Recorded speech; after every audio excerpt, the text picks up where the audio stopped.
Et bien, le principe c'était celui-ci, c'est que on devait faire un tournoi, donc avec potentiellement l'équipe type. À partir du moment où le tournoi était plus possible, on a revu nos plans, stage en France, avec une idée de pouvoir faire des matchs internes, donc c'est-à-dire un collectif élargi.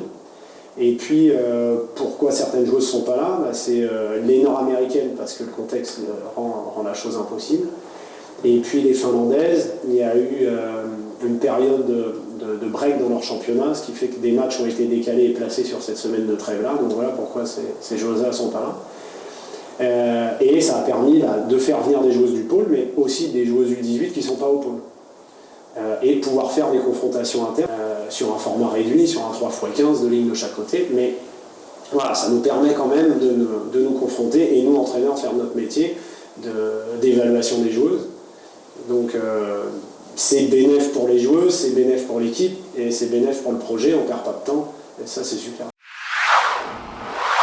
C'est une situation compliquée parce que c'est une situation d'incertitude pour tout le monde. Maintenant, on arrive à maintenir un lien avec les joueuses de deux manières. Les joueuses qui sont en France, on essaye de voir comment avec leur club et les infrastructures on peut organiser par rapport à leur statut, les autorisations de s'entraîner, etc. Donc voilà, ça c'est le premier lien, donc qui se fait naturellement pour trouver les conditions. Et puis les joueuses du pôle, moi je me déplace maintenant régulièrement au pôle pour travailler avec Sébastien. Donc ça fait le lien des joueuses françaises.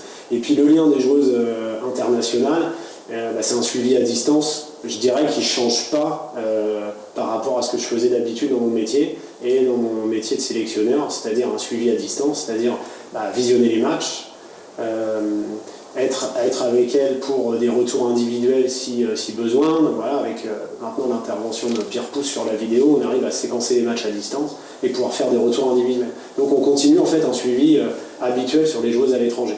Mais voilà les deux manières de faire dans le suivi à distance. Oui, bien sûr.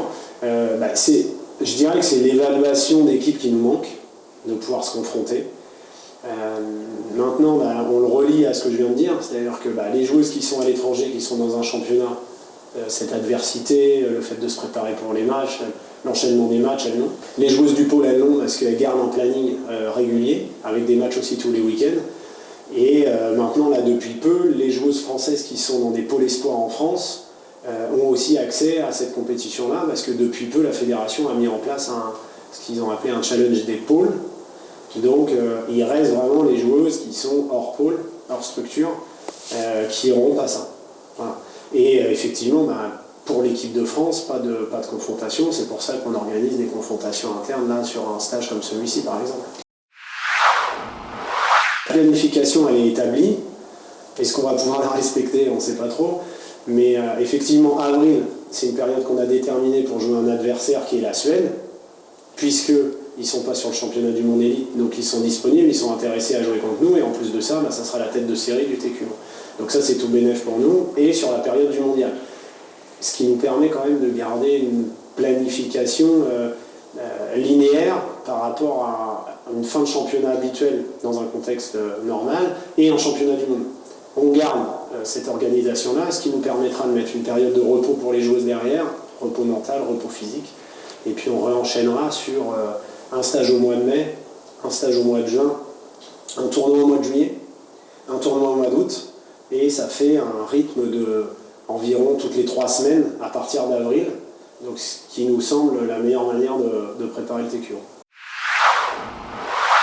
Complètement, le lien il est maintenant très précis dans le projet de jeu, dans la collaboration entre moi et Sébastien, puisqu'il est adjoint sur l'équipe de France, puis c'est aussi l'entraîneur du pôle. Donc lui, il a une double mission, d'être entraîneur adjoint, mais aussi de développer les jeunes joueuses au pôle. Et on a exactement le même projet de développement, donc il se sert du cahier de jeu de l'équipe de France pour ensuite développer les joueuses avec au pôle. Donc forcément, quand les joueuses reviennent ici en équipe de France, et puis ça serait intéressant de leur poser la question, mais je dirais que c'est logique pour elles, le cheminement vers l'équipe nationale. Donc voilà, ça c'est un travail qu'on a initié depuis 2 ans là-dessus, et on essaye aussi de le découler sur les équipes juniors, U18 et U16. le plaisir de se retrouver, vraiment, et le plaisir de retrouver l'exigence que les joueuses se mettent quand elles viennent en équipe nationale. Et moi, je crois à cet engouement-là, ça fait partie de notre ADN, c'est ce que les joueuses veulent, c'est ce que nous, staff, on essaye d'inculquer. Et ça, c'est le principal parce qu'on l'a retrouvé sur la glace. C'est peut-être simple comme réponse, mais en même temps, c'est nous l'axe prioritaire pourquoi on a fait le stage et les joueuses ressentent ça aussi.